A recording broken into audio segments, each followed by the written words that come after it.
Hello and welcome to WeLearn. This is Virtual Learning Network.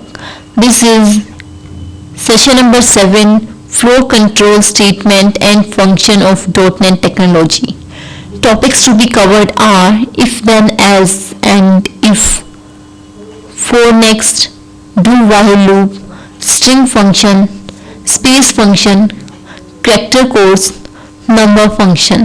So at the very beginning we will learn about control statement.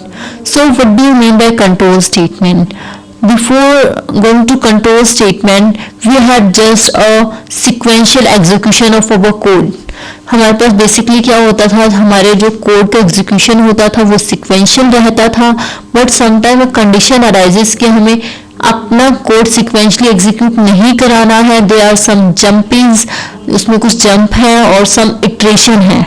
So in that particular condition we use control statement. So we further divide control statement into two block. One is our decision and second is our looping. So what we mean by decision, जहां हमें एक decision लेना है. For example जहां हमारे पास condition होती है if then else. If condition, मेरे पास एक पर्टिकुलर कंडीशन है. If that condition is true then a particular block is move. If condition is false तो वो पर्टिकुलर ब्लॉक को छोड़ देता है, आगे में मूव कर देता है.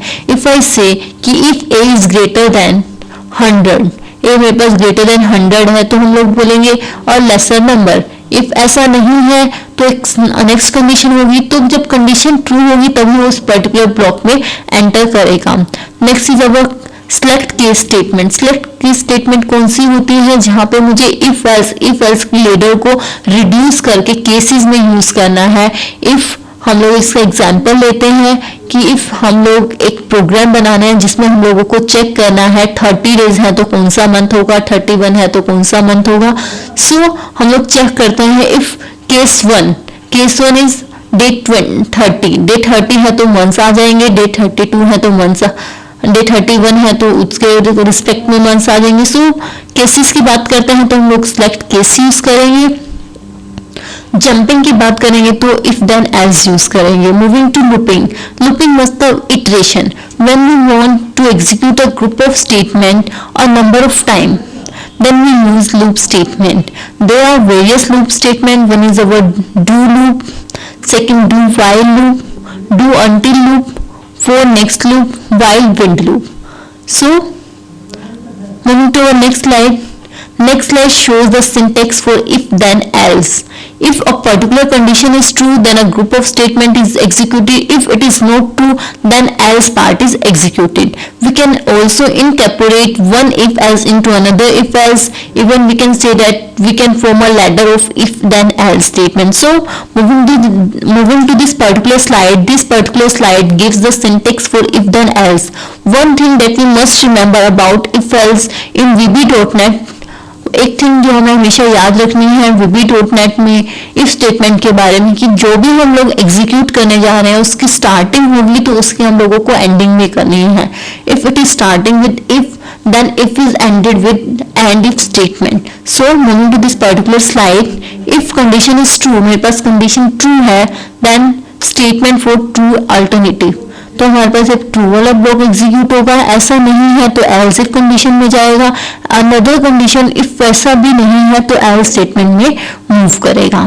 और as we have already talked about this कि जो हमारे पास ओपन होगा, इफ ब्लॉक ओपन हुआ है तो हम लोग इस ब्लॉक को क्लोज भी करेंगे. Now moving to the next slide. Basically what next slide contains loop. As we have already discussed about loop are the iterative statement when we want to execute a group of statement a number of time. So एक number of time चलाना है तो उसकी एक lower limit रहेगी और उसकी एक अपर लिमिट रहेगी कितने नंबर तक उसको चलना है. इफ मुझे 5 एम्प्लॉयज की सैलरी एंटर करवानी है तो हम लोग करते हैं एक काउंटर लेने, for counter 1 to counter 5 enter the salary of 5 employees. So similar is written in this particular slide. A loop executes statement repeatedly if it often has a upper and a lower bound. Certain loops such as for loop proceed through a range of values. Now moving to for loop. The for loop is most popular loop. For loop enables us to execute a series of expression multiple number of times. The for loop in VB.NET needs a loop index which counts the number of loop iteration as a loop executes. देखिए हमारे पास for loop एक क्या करेगा, हमें जो हमारे पास particular statement को number of time move करेगा. सो इसके लिए हमें एक लूप इंडेक्स की जरूरत होगी जो काउंट करेगा कि हमारा लूप कितने नंबर ऑफ टाइम मूव करेगा. So here we have a initial value of any variable, lower limit and upper limit and continuous increment of that particular variable. Moving to the next slide. Syntax for loop: for index start to end, statement exit for, statement next. Now for example, dim d as integer, for d is equal to 0 to 2. It means d क्या है मेरे पास 0 से लेके 2 तक move करेगा. It means ये loop मेरे पास 3 time आएगा. System.console.writeLine I am in for loop and next and d. So next d मेरे पास क्या करेगा, इसके पर्टिकुलर d के अंदर इंक्रीमेंट करेगा. फर्स्ट टाइम d की वैल्यू 0 है तो इसने लिखा I am in for loop. Second time increment देके d की वैल्यू 1 हो जाएगी. Now condition is again true क्योंकि इसको 0 to 2 टाइम्स चलना था.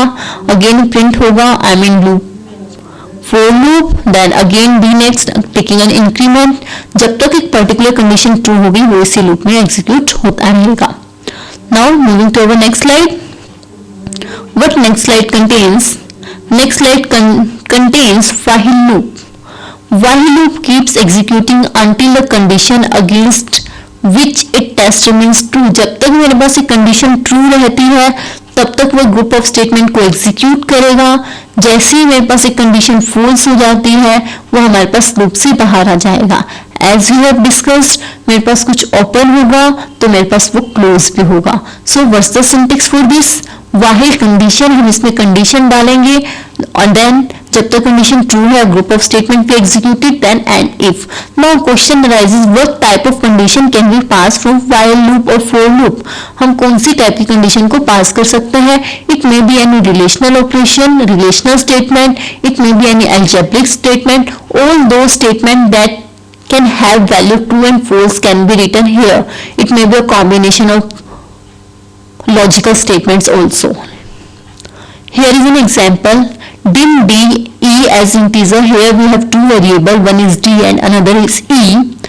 d is equal to 0, e is equal to 6. e is greater than 4. जब तक मेरे पास e की वैल्यू greater than 4 है, e is equal to e minus 1 and d is equal to d plus 1. And while system.console.writeLine the loop runs e and times, जो loop है मेरे पास कितने नंबर ऑफ टाइम चला. As e 6 is greater than 4 तो loop में first time enter करेगा, value को डिक्रीमेंट लेके ऊपर चला जाएगा. Now 5 is less than 4, again e में डिक्रीमेंट एंड d में इंक्रीमेंट, अगेन लूप में जाएगा. 4 is greater than 4, condition false तो कितनी बार लूप में जाएगा? 2 टाइम्स. और आउटपुट क्या होगी? The loop runs e, loop जो है e को रन करेगा 2 नंबर्स ऑफ टाइम. e की वैल्यू को रन यहाँ पे हमें आउटपुट में मिल जाएगी. Now moving to the next slide. Next slide contain do loop. The do loop can be used to execute a fixed block of statement indefinite number of times. The do loop keeps executing its statement while or until the condition is true. जब तक मेरे पास condition true है while loop एक set of statement को execute करेगा. जैसे ही condition false हो जाएगी वो हमारे पास लूप से बाहर आ जाएगा. Two keywords while and until can be used with the do loop. The do loop also support a exit do statement which makes the loop to exit at any moment. So moving to this particular slide, do, while, statement, do, exit do, statement loop. Basically exit do क्या करता है, हमें एक sometime condition होती है कि हमें अपने लूप से बाहर आना है तो हम इसके लिए exit do का यूज कर सकते हैं. Now what's the difference between do while and do loop? Basically do loop seeks the condition after first execution. Do loop पहले मुझे execute करता है, बाद में condition check करता है. वो है जो मेरे पास while loop था वो पहले condition को चेक करता था, then a set of statement को एग्जीक्यूट करता था. Now taking an example, dim str as string, मेरे पास str एक स्ट्रिंग टाइप का वेरिएबल ले लिया. until str is equal to cool, जब तक मेरे पास str कूल के इक्वल है, system dot write line what to do. str हम उसको अगेन एक और नया वेरिएबल को यहां से रीड करेंगे, देन लूप. ये कब तक करेगा? जब तक हम इसमें कूल को प्रोवाइड करते हैं. Now moving to next slide. Example letter grade determination का एक एग्जांपल है. इसमें हम लोग बेसिकली क्या कर रहे हैं, हम एवरेज कैलकुलेट की हुई है हमारे पास. इफ एवरेज एक स्टूडेंट की ग्रेटर देन 90 है तो हम उसको ग्रेड ए देंगे, ऐसा नहीं है. तो basically this example contains decision statement with if then else. So moving to this, dim integer average and integer letter grade as string. Average को हम लोगों ने कीबोर्ड से एंटर करवाया. इफ एवरेज जो है मेरे पास ग्रेटर देन 90 है देन ए ग्रेड प्रिंट हो जाएगा. ऐसा नहीं है, 80 है तो B grade. This is a ladder of if then else. Now as you have already discuss about this की इज जब मेरे पास इफ देन एल्स की लैडर बन जाती है, similar work we can do with select case. तो हम लोग वो सिलेक्ट केस से भी कर सकते हैं. So moving to our next slide. Next slide contains select case statement. Syntax are select case expression. Case 1 true होगा तो सिंपल, केस 1 ट्रू है तो सेट ऑफ स्टेटमेंट जो केस 1 में होंगी वो एग्जीक्यूट होगी. If condition second is true that case 2 के पास आता है. सेकंड सेट ऑफ स्टेटमेंट जो केस 2 में कंसीडर्ड है वो हमारे पास पर्टिकुलर एग्जीक्यूट होंगी. So as we have already discuss, जो ओपन होगा वो क्लोज भी होगा. लास्ट में हम लोगों ने एंड सिलेक्ट किया हुआ है. Now moving to our next slide. Example of select case to determine the letter grade. Last example जो हम लोगों ने सिमिलर किया था, जिसमें हम लोगों ने इफ एल्स किया था as that from a if else ladder. As we have already discuss, similar work we can do with select case statement. So similar is done in this particular slide. Select case average. Case is greater then 90 का case है तो हम उसको ए marks देंगे. If grade B कब होगी? जब वो इफ ग्रेटर देन 80 है तो ग्रेड बी हो जाएगी. इफ ग्रेटर देन 70 है तो इसमें पर्टिकुलर वो अपने केसेस के ऊपर ही जंप करेगा.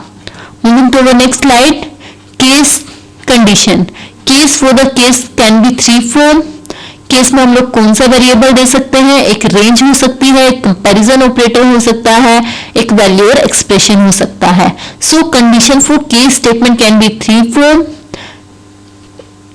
वैल्यू और expression like case 91, 92, 93. Range of values case 90 to 100 है तो एक पर्टिकुलर केस के अंदर वो एंटर करेगा. Comparison operator is less than 89 है as we have already discuss in our previous example.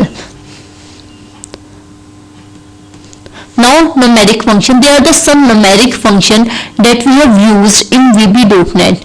First is our val string. जैसे नेम में सजेस्ट किया वैसा ही ये काम करेगा, एक स्ट्रिंग की वैल्यू को कंसीडर करेगा. सेकंड इंट नंबर, एक नंबर की integer value. Number fix SGN unsigned int. What we mean? SGN का unsigned int. APS absolute value of a function, round off value of a number. These are some predefined function that are included in class library of VB.NET. Now moving to string function. What are the different string function that we can use in VB.NET? First is our len. Len function is used to calculate the length of a particular string. If I specify L, bracket में मैंने उसमें number लिख दिया, then 1 2 3 4 5 6 number character है, the answer is equal to 6.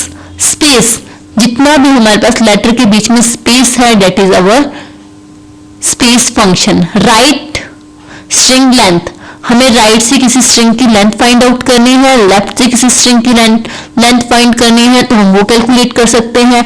हमें एक middle की कुछ स्ट्रिंग की लेंथ को कैलकुलेट करना है तो हम लोग वहां से भी कैलकुलेट कर सकते हैं। So mid function is used. Suppose कीजिए हमारे पास स्ट्रिंग है, starting point is 2 and the length is equal to 4। तो 2 और 4 के बीच में क्या क्या लिखा है हम लोगों ने, RI, तो वो हमारे पास आउटपुट हो जाएगा। Moving to our next slide, L trim it means left trim। हमें एक स्ट्रिंग को ट्रिम करना है from the left. R trim string is trimmed from the right trim। U case if we want to write our string in uppercase, L case if we want to write our string in uppercase।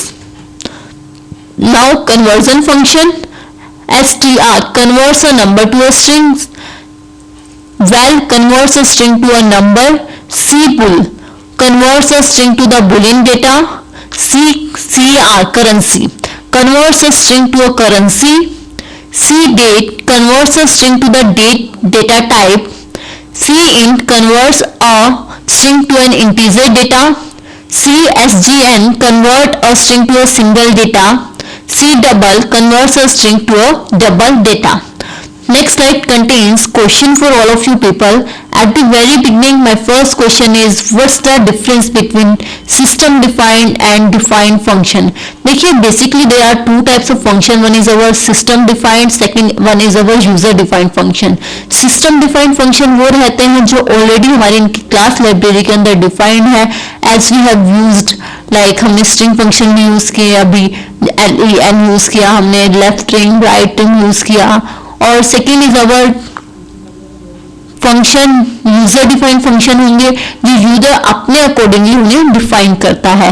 Secondly explain system defined function related to string available in .NET as you have already discuss. Length होता है, mid होता है, U case होगा, upper case होगा, trim होगा, left trim होगा, right trim होगा।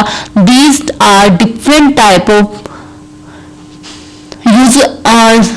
predefined function of string available in VB.NET. So today we will wind up our session here. Next we are going to discuss in our next class. Till then, happy learning, free learning.